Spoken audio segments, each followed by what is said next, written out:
adalah mandat kita para orang tua untuk berhadapan dengan anak-anak kita, khususnya dengan karakter-karakter mereka. Itu mandat kita sebagai orang tua dari Allah. Adalah mandat kita untuk berhadapan dengan karakter pembangkang yang mereka dapatkan dari mana itu? Dari luar kah? Dari tetangganya kah? Dari temannya kah? Dari media kah? Sehingga mereka yang tadinya penurut jadi pembangkang, atau mereka mulai menjadi belajar membangkang, tidak taat pada orang tua, tidak lagi menghormati nilai-nilai sakral di keluarga. Adalah mandat kita berhadapan dengan mereka.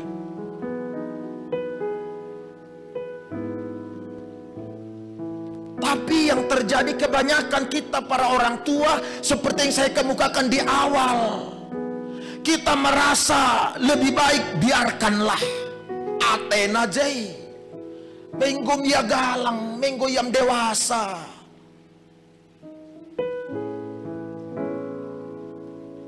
Kita lebih memilih rasa nyaman. Kita pikir nggak enak berhadapan dengan anak kita.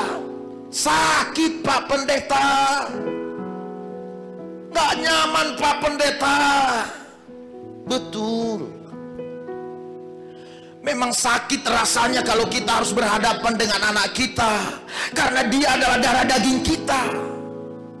Tapi aku beritahu kebenaran ini, akan jauh lebih sakit dampak yang akan didapatkan oleh anak kita akibat pembiaran kita atas karakter pembangkang yang mereka bangun. Jauh lebih sakit yang akan mereka dapatkan. Baca keterangan kitab suci kita Pak Bu. Pemberontakan, pembangkangan, ketidaktaatan selalu menghasilkan keterpurukan, penolakan, penyesalan yang sangat mendalam. Itu kata Alkitab. Makanya aku bilang tadi, jauh lebih sakit yang akan dirasakan oleh anak kita kelak karena kita mengadakan pembiaran itu.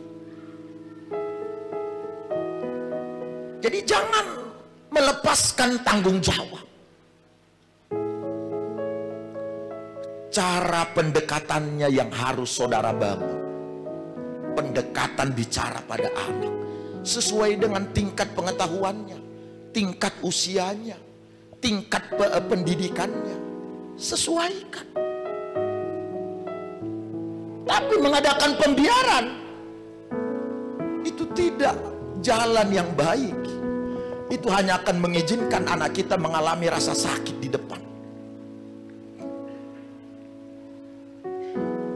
1 Samuel pasal 15 ayat 21 ayat 22 itu gambaran mengenai seperti apa karakter pemberontak, pembangkang yang tidak taat di hadapan Allah. Ayat Alkitab itu menjelaskan Allah mengelompokkan orang yang memiliki karakter pembangkang atau tidak taat, atau yang keras kepala, degil. Allah mengelompokkan orang ini sama dengan kelompok penyembah berhala, penyembah dewa-dewi, alias tidak mengenal Allah. Tahu ibu bapak, satu-satunya alasan kenapa Raja Saul ditolak oleh Tuhan Allah lalu digantikan oleh Daud cuma satu: ketidaktaatan, membangkang, tidak menghormati hal-hal yang sakral. Hanya itu alasan kenapa Raja Saul ditolak. Jangan salah ibu bapak, karakter tidak taat ini, karakter tidak menghormati ini, karakter tidak memperdulikan nilai-nilai yang sakral yang diperlihatkan oleh Raja Saul ini, itu tidak terjadi tiba-tiba. Tentu itu ada kaitannya dengan masa kecilnya ketika di rumah. Ada kaitannya dengan keberadaannya setelah remaja, setelah dewasa, dengan adanya pembiaran.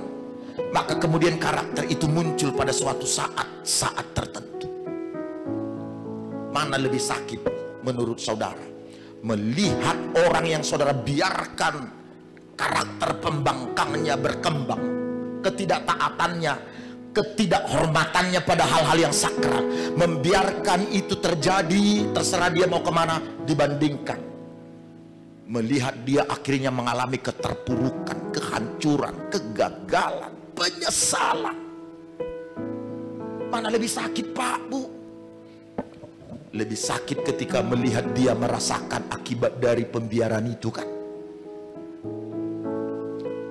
Amsal 22 ayat 6, gambaran Allah menginginkan kehadiran ayah atau figur-figur seperti Ayub. Bapak dan ibu, para orang tua terkasih, ayo pedulilah pada kerohanian keluarga saudara. Pedulilah pada perilaku keluarga saudara. Kalau dia melakukan hal yang salah, ingatkan. Makanya bapak dan ibu ini kalau sampai tidak cari Tuhan, kalau sampai tidak peduli dengan perilakunya sendiri, tidak peduli dengan hal-hal yang sakral untuk dirinya sendiri, siapa yang akan menjadi suri tauladan bagi anak-anak kita itu? Kepada siapa mereka harus belajar? Kepada keluarga siapa mereka harus mempedomani cara menjalankan keluarga? Apa yang mereka lihat, itu yang akan mereka lakukan, Pak, di depan. Makanya bagaimana bapak hidup, maka akan begitu kelak anak kita. Bagaimana ibu hidup, begitu kelak anak kita. Pertanyaannya adalah, apakah saudara mau kehilangan generasi saudara? Apakah saudara mau kehilangan generasi saudara, yakni kehilangannya begini? Bukan berarti dia sirna, punah, tidak. Kehilangan generasi itu maksudnya begini. Apakah saudara mau melihat generasi yang saudara lahirkan, generasi yang saudara besarkan adalah generasi yang tidak menganut nilai-nilai tata krama, tidak peduli budaya, bahkan tidak peduli dengan hal-hal yang spiritual? Saudara mau punya generasi seperti itu, tanpa tata krama, minim pemahaman akan budaya? Coba lihat bapak, ibu, anak-anak sekarang bagaimana mereka memperlakukan orang tuanya. Nyaris tanpa tata krama. Nyaris tanpa tata krama. Ketemu ayahnya diam, ketemu ibunya diam. Bahkan bisa marahin ayah dan ibunya. Keluarga dekatnya pun tidak diperdulikannya. Sosok yang harus dihormati di tengah keluarga itu ada bibi, ada pauda, ada patengah, ada mama uda dan lain sebagainya. Ini adalah sosok-sosok yang harus dihormati, tapi tidak lagi dipandang oleh generasi kita. Kenapa? Kita nggak didik mereka.